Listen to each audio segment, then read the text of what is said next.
আসসালামু আলাইকুম রহমতুল্লাহি অবরকাতুহু। সম্মানিত দর্শক, মে মাসের মাঝামাঝি সময় চলছে। মে মাসের বাকি যে দিনগুলো, এই দিনগুলো খুব ব্যস্ততায় বাঙালির কাটবে। সামনে পবিত্র ঈদুল আজহা। এটা বাংলাদেশের অন্যতম একটা যাকে বলা হয় প্রধানতম উপলক্ষ, উৎসব। মানে যেমন পবিত্র মাহে রমজানে একটা ইবাদত বন্দিগির একটা বিশাল তোড়জোড় থাকে পুরো মাস জুড়ে। তারপরে যে উৎসব, সেটা এক ধরনের গাম্ভীর্য। কিন্তু ঈদুল আজহা এটা এই কুরবানির ঈদ, কেউ বলে বকরির ঈদ। এই পুরো বাংলাদেশের যে অর্থনীতি, উৎসব, উদ্দীপনা, মানে এখানে আসলে তেমন কোনো পরিশ্রম নেই, কিন্তু উৎসব রয়েছে অনেক বেশি। ফলে আমাদের দেশের অনেকগুলো মানুষ যারা আধ্যাত্মিকতা আছেন, তারা হয়তো ঈদুল ফিতরকে একভাবে মূল্যায়ন করেন। আর যারা একটু আধ্যাত্মিকতার বাইরে শুধু একটা ধর্মীয় উৎসবকে উদযাপন করতে চান, তাদের জন্য আসলে এই বকরির ঈদ বা ঈদুল আজহা বা কুরবানির ঈদ এটা গুরুত্বপূর্ণ। যারা হজ করতে যান এই সময়টাতে, তাদের জন্য তো ভাবগাম্ভীর্য আছেই। বাংলাদেশে যারা থাকেন, তারা হজ না করলেও হজের আনুষ্ঠানিকতা নিয়ে তারা বেশ আগ্রহ প্রকাশ করেন, টেলিভিশনে দেখেন। আর গরু লালন পালন করা, ছাগল কেনা, গরু কেনা, এটার মার্কেটিং করা, এবং এই মুহূর্তে বাংলাদেশে ধরুন ১ কোটি গরু বা ছাগল, কোরবানির পশু প্রস্তুত রয়েছে। তো আমাদের আসলে মূলত ৭০ থেকে ৭৫ লাখের বেশি গরু লাগে না, বা গরু ছাগল লাগে না, বাকিটা কিন্তু উদ্বৃত্ত রয়েছে। তো এই ১ কোটি গরু ছাগল যে লালন পালন হয়েছে, এর অলমোস্ট 80% কিন্তু খামারিরা তৈরি করেছে, আর বাকি 20% প্রান্তিক লেভেলের কৃষক, ২টো ৩টা ৫টা করে এভাবে তারা লালন পালন করেছে। ফলে এই যে ১ কোটি গরু ছাগল, তার মধ্যে যদি ৮০ লাখ গরু ছাগল ধরেন, যেগুলো বিভিন্ন খামারে লালন পালন হয়েছে, তো এই খামারিরা এক একটা গরুতে আপনি গড়ে ২ লাখ ধরেন অন অ্যাভারেজে, তাহলে এই ৮০ লাখ ইন্টু ২ লাখ, কি পরিমাণ অর্থ এখানে বিনিয়োগ রয়েছে, জিডিপির কি পরিমাণ অর্থ। আর এগুলো তারা যখন কিনেছিল, এগুলোকে তারা খাওয়াচ্ছে, আবার এগুলো যখন বিক্রি করবে, বিক্রি করে আবার নতুন তারা কিনবে, সব মিলিয়ে এটা আমাদের অর্থনীতির একটা বিরাট, যাকে বলা হয় টানাপোড়েন, অর্থনীতির একটা বিরাট সময়। এই সময়টিতে যারা কুরবানি দিবেন তারা খুশি হবেন, ভালো কথা, কিন্তু যারা বিক্রি করবেন তাদের আনন্দটা আমাদের খুব বেশি দরকার। এখন সেই আনন্দ নিরানন্দ করার জন্য সেই পথে ঘাটে চাঁদাবাজি, তারপর গরুর হাটগুলোতে অমানবিক দৃশ্য, হঠাৎ করে গরুর যে বাজার, সে বাজার কমে যাওয়া, ছাগলের বাজার কমে যাওয়া, কৃষকদের যে কান্না, সব মিলিয়ে এটা একটা টানটান উত্তেজনা। সে বিশাল একটা উত্তেজনা। সেই উত্তেজনার মধ্যে ধরুন আমাদের মে মাসটা চলে যাবে। তাহলে মে মাসটার সময়টাতে আপনার কোনো রাজনীতি নিয়ে এই মুহূর্তে কোনো চিন্তা নেই, কিন্তু এই সময়টাতে চক্রান্ত হবে, প্রচণ্ড রকম চক্রান্ত হবে। তবু আমরা এই মে মাসটা বাদ দিলাম। তাহলে আমাদের মাস রইল কোনটা? June, July, August. এই ৩টি মাস। এই ৩টি মাস এই সরকারের জন্য অ্যাসিড টেস্ট। সব দিক থেকে ইতিবাচক অর্থে অ্যাসিড টেস্ট, নেতিবাচক অর্থেও অ্যাসিড টেস্ট। যদি আপনি পারফরম্যান্স করতে চান, আর আপনি যদি গ্রহ, নক্ষত্র এগুলোতে আপনি বিচার বিশ্লেষণ করেন, তাহলে এই ৩টি মাস এই সরকারের জন্য অশনি সংকেত। কেন? তার আগে পবিত্র কোরআনের একটি আয়াত আপনাদেরকে শোনাই। সেই আয়াতটি আমরা সাধারণত যখন লাশ কবরে রাখি, তখন আমরা এই দোয়াটি পড়ি বা এই আয়াতটি আমরা উচ্চারণ করি। বিসমিল্লাহির রহমানির রহিম। মিনহা খালাকনাকুম ওয়া ফিহা নুইদুকুম ওয়া মিনহা নুখরিজুকুম তারাতান উখরা। আপনারা সবাই জানেন, যার অর্থ, আল্লাহ বলছেন, হে মানুষ, তোমাকে এই মাটি থেকে পয়দা করেছি। এই মাটির ভেতরেই বা মাটির মধ্যে তোমাকে এখানে গ্রথিত করা হলো, দাফন করা হলো, ঢুকানো হলো, আবার এখান থেকে তোমাকে বের করা হবে। তো দেখুন, মানুষের যেখানে উত্থান, ঠিক সেই জায়গাটাতে কিন্তু মানুষের পতন হয়। যে গর্তের মধ্যে থেকে আপনি বের হয়ে আসবেন, ঠিক সেই গর্তের মধ্যেই আপনাকে যেতে হবে। আপনি আপনার জন্মটা দেখেন। আপনি যে জন্মের শুরুটি যেখানে হলো, যে মাতৃগর্ভে আপনার ভ্রূণ রচিত হলো আপনার বাবা মায়ের মিলনের ফলে, ঠিক সেই মাতৃগর্ভের থেকে আপনি যখন বের হয়ে আসলেন, আপনার সেই যেখানে আপনার ভ্রূণ ঢুকানো হয়েছিল, যে লজ্জা স্থান দিয়ে, সেই লজ্জা স্থান থেকে আল্লাহ আপনাকে বের করে আনলেন, শুরু এবং ওখান থেকে। তো এরকম মাশাআল্লাহ আপনি গর্ব করতে পারবেন না এই পৃথিবীতে। মানে আল্লাহর এই জমিনে আপনাকে আল্লাহ যে নুতফা, বীর্য থেকে আপনাকে উৎপন্ন করা হয়েছে, কাজে আপনি অহংকার করতে পারবেন। আল্লাহ বলছে যে তোমাকে আমি এমন নুতফা থেকে তৈরি করেছি যা তোমার শরীর থেকে যদি বের হয়ে যায়, তোমার জন্য গোসল করা ওয়াজিব হয়ে যায়। আর এমন একটা জায়গাতে মূত্রনালী দিয়ে তোমার যে ভ্রূণ, এটা বের হয়েছে তোমার বাবার মূত্রনালী দিয়ে, আর এটা প্রবিষ্ট হয়েছে তোমার মায়ের মূত্রনালী দিয়ে। এবং তোমার মায়ের যে দূষিত রক্ত, যেটা হায়েজ নেফাস বলা হয়, ঋতুস্রাবের যে রক্ত, সেই রক্ত থেকে তোমাকে পয়দা করেছি সংমিশ্রণে মাতৃগর্ভের মধ্যে। এই জমিনে তুমি অহংকার করো না, অলা তামশি ফিল আরদি মারহা। এই জমিনে কখনোই তুমি অহংকার করো না। আফসোস, আমরা আমাদের জীবনের বা আমাদের উত্থানের যে শুরুটা, সেই শুরুটা আমরা ভুলে যাই। বলেন তো, আওয়ামী লীগের পতন কেন আগস্ট মাসে হতে হবে? শেখ হাসিনার পতন কেন আগস্ট মাসে হতে হবে? শেখ হাসিনার উপর গ্রেনেড হামলা কেন আগস্ট মাসে হতে হবে? বঙ্গবন্ধুর হত্যাকাণ্ড কেন আগস্ট মাসে হতে হবে? এই যে জিনিসগুলো ঘটছে একের পর এক, তো আপনি খুঁজে দেখবেন যে ওই যে শেখ হাসিনার উত্থান, মানে সেই তাদের উত্থান পতনের পেছনে আপনি দেখবেন যে আগস্ট মাসের একটা বিরাট ভূমিকা আছে। ওই আগস্ট মাসেই তাদের উত্থান হয়েছে, তাদের জন্ম হয়েছে, আবার ওই আগস্ট মাসেই তাদের পতন হয়েছে। এই সরকার বা এই সরকারের সাথে যারা অ্যালাইড আছে, বিরোধী দল এনসিপি, মানে সকলের যে উত্থান, সেই উত্থানটা হয়েছে জুন, জুলাই, আগস্ট মাসে। আগামীতে তাদের যত সফলতা এই ৩টি মাসে, তাদের যত ব্যর্থতা, তাদের যত পতন, সব এই সময়টাতে হবে। এটাই নিয়তির বিধান। এই সময়টিতে যে ক্রাইসিসগুলো রয়েছে, সেই ক্রাইসিসগুলো তারা যদি ম্যানেজমেন্ট সুন্দরভাবে করতে পারে, তাহলে এই সময়টিতে ধা ধা ধা ধা করে তারা ভালো করবে। এই জন্য ৩টি মাস জুন, জুলাই, আগস্ট তাদের জন্য খুবই গুরুত্বপূর্ণ।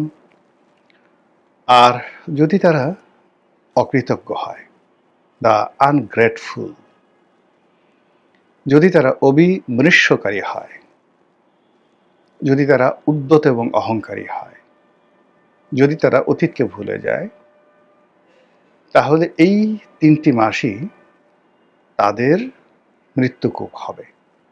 এই ৩টি মাস, সেটা এবছর হোক এবং সেটা আগামী বছর হোক, এক। ২ নম্বর হলো যে এইটা তাদের প্রথম বাসর। ক্ষমতা গ্রহণ করার পরে এই তাদের কাছে যেটি দিয়ে তাদের শুরু, সেই মাসটি তারা এই সময়টিতে পেল। ফলে আপনি জাস্ট একটা উদাহরণ দেই। ডক্টর মোহাম্মদ ইউনূসের যে পতন হলো, তার উত্থান হলো আগস্ট মাসের ৮ তারিখে ২০২৪। তার পতন যে শুরু হলো, সেটা ২০২৫ সনের জুন মাসে। June, July, August, final. He is no more in the politics. আর বাকি যে সময়টা, সেটা হলো আগস্ট, সেপ্টেম্বর থেকে একেবারে তার ক্ষমতার যে হস্তান্তর পর্যন্ত সময়। তাকে তো হস্তান্তর করার সুযোগই দেওয়া হয়নি।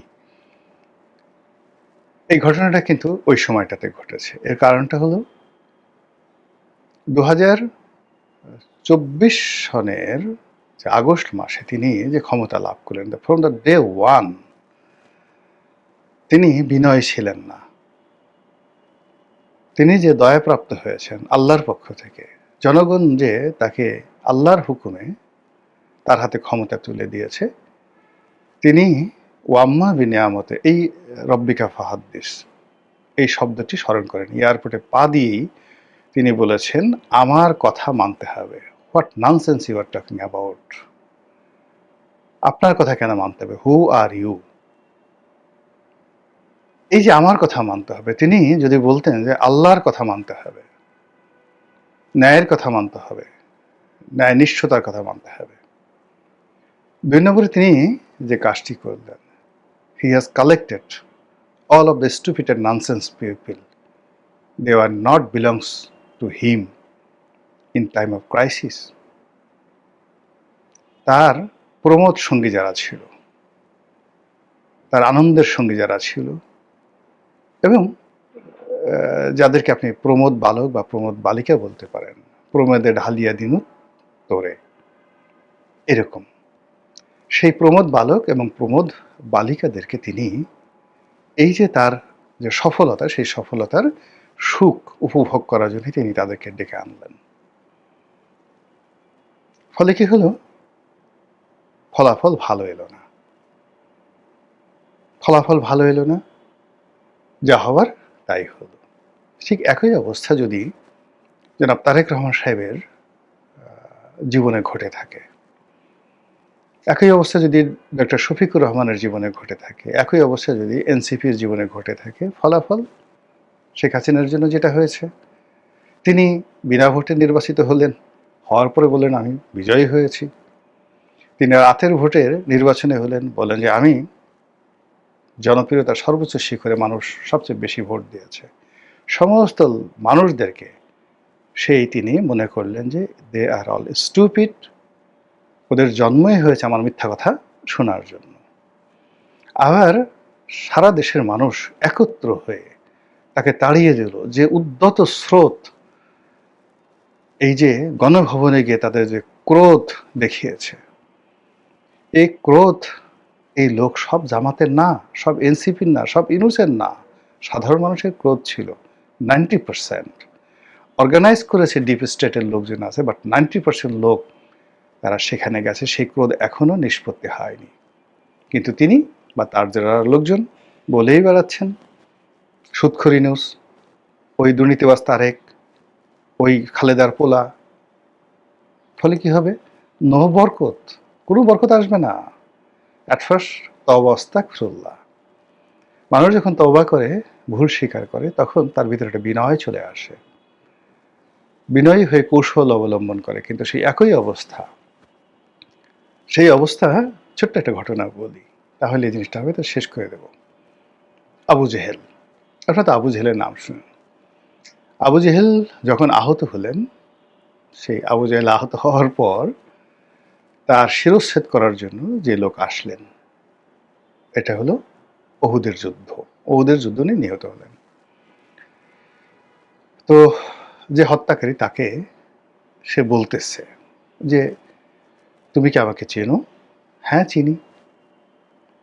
আমার সামাজিক মর্যাদা বা আমার যে অবস্থা, এটা সম্পর্কে তুমি ওয়াকিফ হও? হ্যাঁ। আমি কি তোমার কাছে একটা অনুরোধ করবো এই জীবনের শেষ প্রান্তে, তুমি সেটা রাখবে? বলে যে বলেন কি অনুরোধ? বলে তুমি যে আমাকে শিরচ্ছেদ করবে, সেই শিরচ্ছেদ পেছন থেকে না করে সতর্কভাবে আমার ঠিক এই যে আমি দেখাচ্ছি এই জায়গা থেকে তুমি এমনভাবে গলাটা কাটো যেন লোকজন দেখে আমার মনে করে যে আমার এই গলাটা বড় আছে। কিন্তু তুমি যদি পিছন দিক থেকে বা একেবারে আমার এই জায়গা থেকে কাটো, তাহলে এই আমার যে মস্তিষ্কটা, এটা ছোট দেখাবে।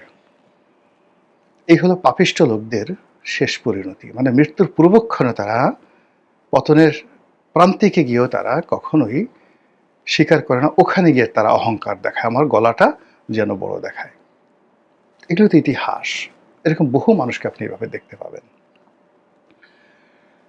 তো যেটা বলছিলাম যে বর্তমান সরকার যদি আওয়ামী লীগের মতো হয়, ইউনূস সাহেবের মতো হয় এবং তারা যদি তাদের এই নিয়ামতটিকে তুচ্ছ এবং তাচ্ছিল্য করে, তাহলে এই প্রথম মাসে মানে জুন, জুলাই, আগস্ট এখানে এমন কিছু ঘটবে, এমন একটা পরিস্থিতি হবে যেটি আপনারা লিখে রাখতে পারেন এই সরকারের সফলতা অথবা ব্যর্থতার আগামী দিনের রক্ষা কবচ এখানে তৈরি হবে। এখন সেটা কি ভালো হবে না মন্দ হবে তার কিছু ইন্ডিকেশন, যেটা আমি ডক্টর মোহাম্মদ ইউনূসের কথা বললাম, যেটা আমি শেখ হাসিনার কথা বললাম। শেখ হাসিনা যখন সেই ক্ষমতায় একের পর এক যখন তিনি ভুল করলেন, কিন্তু তিনি মনে করলেন এটা তার সফলতা, তিনি তার আজে বাজে প্রত্যেকবার, অর্থাৎ 2009 সনের যে পার্লামেন্ট মন্ত্রী পরিষদ সেটাকে বাদ দিয়ে 24-এর মন্ত্রী পরিষদ দেখেন কিভাবে ডেপ্রিসিয়েশন হয়েছে। তিনি মনে করেছেন মুরগি দিয়ে হাল চাষ করা সম্ভব। ডক্টর মোহাম্মদ ইউনূসের একই অবস্থা। তিনি মনে করেছেন তিনি যাকে দিয়ে তাকে, এই নূরজাহান বেগমকে দিয়ে তিনি মন্ত্রিত্ব চালাবেন, ইত্যাদি ইত্যাদি আরো অনেক কিছু। তারেক রহমান সাহেবের ক্ষেত্রেও যদি আপনারা দেখেন যে তিনি তার দলের বান্ধব, দুর্দিনের কাণ্ডারি তাদেরকে বাদ দিয়ে তিনি তার প্রমোদের সঙ্গী, যাদের সঙ্গে তিনি কথা বলতে আনন্দ বোধ করেন, যারা তার চোখের সামনে থাকলে তার মনে ফুর্তি আসে, আনন্দ আসে, যাদের সঙ্গে সে কখনো দুঃখের বিষয়গুলো শেয়ার করেনি, কিন্তু প্রমোদ আনন্দের বিষয়গুলো শেয়ার করেছেন, সেই মানুষগুলো যদি তার পাশে বেশি দেখেন, ধরে নেবেন তিনি ভালো করবেন না।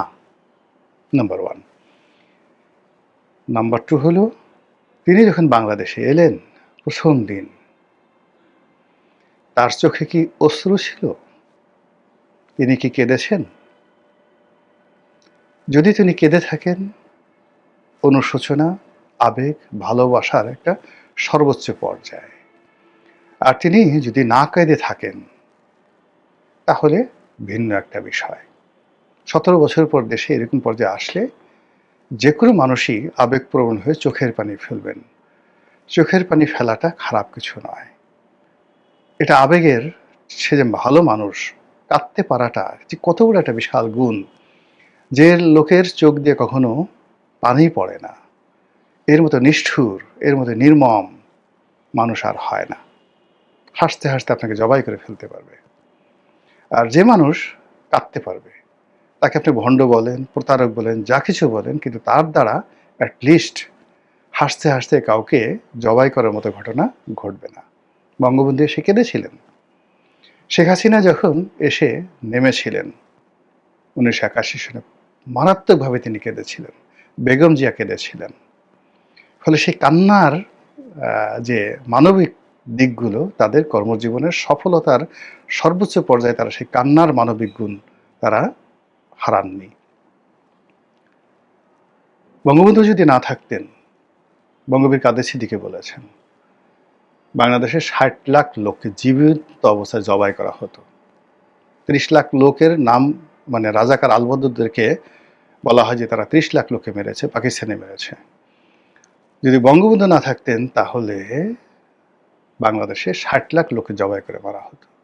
এটা একটা মানবিক গুণাবলী, তার এই কান্নার ফল। এভাবে আরো অনেক কিছু আছে। যে এনিওয়ে, ওদিকে না গিয়ে আমি যে সামনের যে 3টি মাস, সেই 3টি মাসে প্রকৃতি বিরূপ থাকবে, বাজেট প্রণয়ন হবে, এই সময়টিতে অর্থনীতি টালমাটাল থাকবে, তার সঙ্গে সঙ্গে এই যে মে মাস বসে যা কিছু হচ্ছে তা হবে, এবং অন্যদিকে প্রকৃতি তার উপহার অথবা প্রতিশোধ, এই প্রতিশোধের প্রথম আমলনামা এই 3 মাসে রচিত হবে।